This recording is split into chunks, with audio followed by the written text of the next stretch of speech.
Happy Friday. So we thought we'd do a video because we're not here. So I popped into work, I had to pick some bits up, so we do an intro. I hope you had a lovely Christmas and it's New Year next year. We're back at it on Tuesday. So as you can see, the workshop is crammed at the minute just to get everything in. So yeah, we'll get these cars sorted and out the door in the new year. But Dav and I did a load of questions and answer video, or did a load of questions and answers before we broke up, but it just turned into a monster video. So if you watch Christmas Day's video, you would have seen a load. So this is the second part of that video. So let's get through the intro and we'll get you right into it. Boop.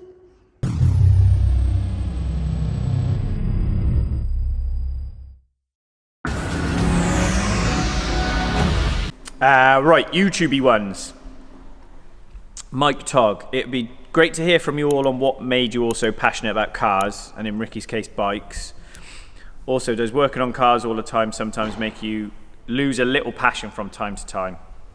Merry Christmas to all the guys and their families. Yes, my favourite saying is I hate cars. What got you into cars? Did you say it was Fast and Furious? Yeah, it's like for that generation, Right. So Matt was like Fast and Furious. I live my life a quarter mile at a time. Me, I fell into this trade. I wanted to be a fighter pilot. You were in a 4G inverted dive with a MiG-28? Yes, ma'am. And I asked for a weekend job at Porsche washing cars, and I ended up getting a apprenticeship at Mercedes-Benz. So I fell into this. I did like cars, and I kind of do now, but I prefer bikes. If I could make the same money working on bikes as I could on cars, I'd be working on bikes. Yeah. On race bikes, run my own race team or something like that. You was your dad, wasn't it? Yeah, mine's dad, definitely. Dad was big into everything motorsport, bikes, cars, so that was me. Literally grew up under the bonnet. Yeah. And I think cars is the same as well, to be fair. I think you go to Carl's dad's house and it's just stuff everywhere. So Petrol head. Yeah, yes. yeah.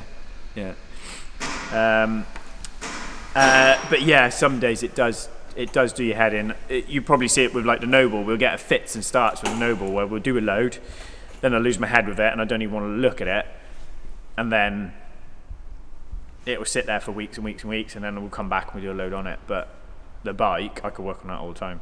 So the hard bit, it's like anything. If your passion is your job, sometimes you just run out of enthusiasm for it. Yeah, don't of you? course. Captain Pugwash, Merry Christmas to you and your family, Rick. My question is, how do you go about selecting the right people to join your team?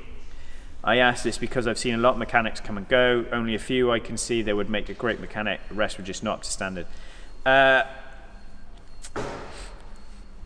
We've only really... I didn't interview anyone when I was looking for Carl. Carl had been doing work for me, helping me out, so I knew him and I took Carl on. Just want to wish everyone a very realistic new year. We advertised for Mitch's role and then we advertised for Matt's role, and they stand out like a mile. So you know straight away whether their experience, what they've done, who they've worked with. I probably put more on references or people who I know. So Mitch had worked at Audi, so I had friends at Audi and they told me what he was like. I got friends at Ferrari and they told me what Matt was like.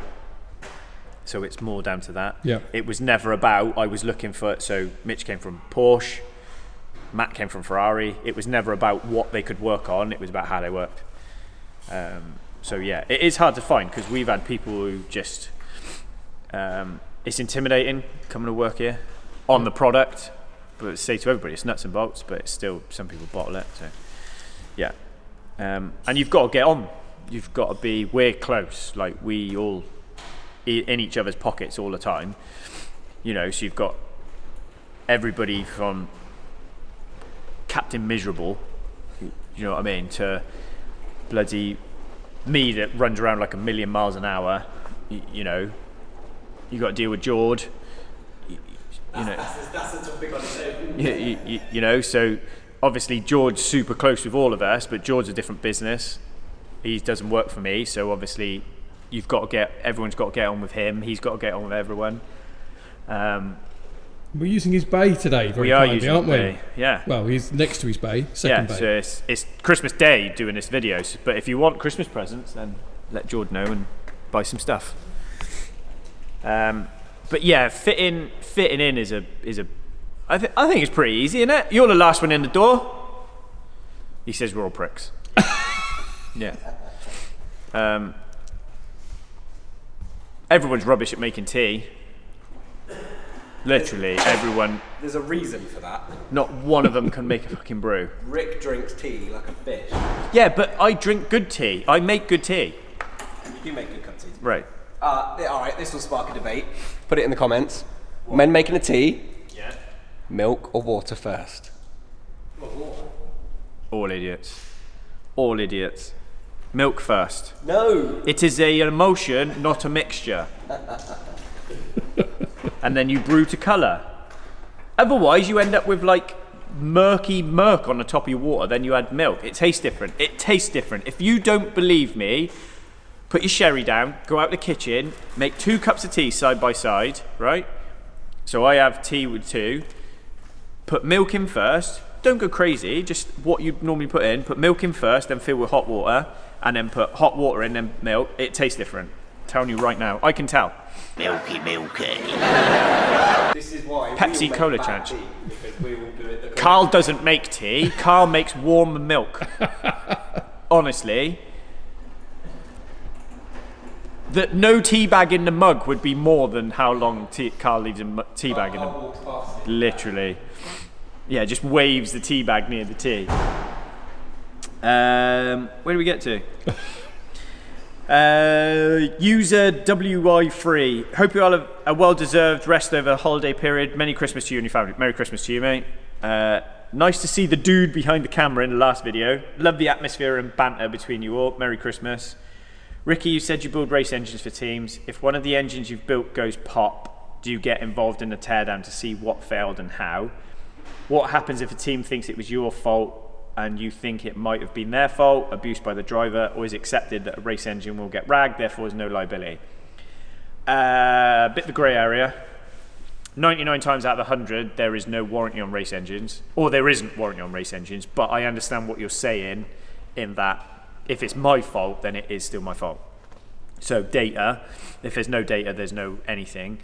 To be fair, if an engine's gonna go bang, it'll go bang immediately if it's a build problem. So if you've left a rod bolt loose, if you've got a bearing too tight, if you've got your valve tight, it just goes wrong quick. So say for example, we put an engine in a race car and it doesn't make it through morning warm-up, then I'd be sat there thinking, right, I need to have a look at that. If it's done 3 sessions, do you know what I mean? And then it goes pop, then it's a different thing. I'll be looking at data to see what's going on. The downshift protection's not in place, because that's normally what does race engine bikes and cars is downshift, because they overspeed. Right, okay. So, but 9 times out of 10, yeah, no warranty on race engines, but I obviously understand that if I have cocked up, then it's not fair to wash my hands of it. Thor Motorworks. It would be interesting to have a total cost breakdown on the Noble to date so far and when the car is finished. It'll never be finished, and I am not telling anyone what I have paid so far for bits in that car. Too much. Yeah. James Francis. Can you map out the pops and bangs on a stock ECU of a Gen 2 R8? Never tried it, never been asked it, don't know why you'd want to. I imagine anything is possible, but what people don't understand is there's like 20,000 tables inside ECUs, for especially on them MED 17s, for things to happen. So yeah, it's probably, it's not something we'd say to do or we'd try to do. I probably just wouldn't spend my time trying to figure it out. I don't see the value in it. Andrew Dunthorne, what was your most favourite Christmas present as a kid? A QR50 when I was like 5 as my first motorbike. Happy days. Yeah, that was my best Christmas present I ever got. What was yours? Oh, no, I'll tell you what. My bike. I think I was 8, 9 years old when I first got into trials riding. and my dad bought me. Like petrol. Yeah. He bought me a Yamaha TY80. That was cool. Remote control petrol car. Was it? Yeah. Oh, that's cool. Yeah, that was good fun. What car? So, it's called a Hyper 7, which was my first one, and then Is that like that? Looks a little bit like. it's like a buggy. Like beach So yeah. So Little nitro. yeah, I still got all of them. Yeah, I got loads. I used to race them all over the UK. So. I should bring mine in actually. I got a load as well. We should get it in on and do a video. Got a couple Yeah, of billet if you want engines it. sitting there ready Yeah. to go in as well. Race them around the workshop. It's all take coming a few out ankles now. out. Yeah, no, my ones are like 60, 70 mile an hour kind of fast. So. Yeah. I've got the Team Lossies Yeah. LS2s, I think. See, They're just saying words, no. did not know that. No, I did know you were good at racing in RC cars. Christopher Phelps, have a great Christmas and New Year. You too, mate. Taylor 40667. What's the future of RE performance in 5 years, 10 years, 20 years? In terms of cars, R8s, will it go quieter? Do you like being a number one?